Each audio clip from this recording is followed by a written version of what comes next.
पश्चिम बंगालमध्ये 15 वर्षांची ममता बॅनर्जींची सत्ता अखेर कोसळली। पण या पराभवाचं सर्वात मोठं शस्त्र काय होतं माहितीये? ना सभा ना रोड शो, तर सोशल मीडिया। भाजपने निवडणुकीच्या तब्बल 4 महिने आधीच डिजिटल युद्ध सुरू केलं होतं। 4 आणि 5 स्टार हॉटेल्समधून आयटी टीम दिवस रात्र काम करत होती।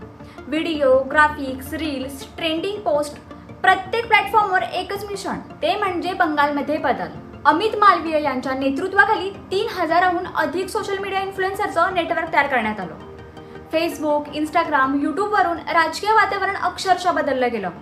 तरुण मतदारांपर्यंत भाजपचा संदेश थेट पोहोचला। सतत व्हायरल होणारे व्हिडिओ, ऑनलाईन चर्चा आणि डिजिटल प्रचारामुळे ममता बॅनर्जींचा अभेद्य किल्ला हादरला आणि बंगालच्या राजकारणात घडलं ऐतिहासिक सत्तांतर। आजच्या राजकारणात फक्त मैदानातील प्रचार नाही, तर सोशल मीडियावरचं वर्चस्वही निवडणूक जिंकवतं। ममतांच्या पराभवामागचं हे कारण तुम्हाला माहित होतं का? आणि यावर तुमचं मत काय ते कमेंटमध्ये आम्हाला नक्की सांगा। तसंच चॅनलला फॉलो आणि सबस्क्राईब करायला विसरू नका।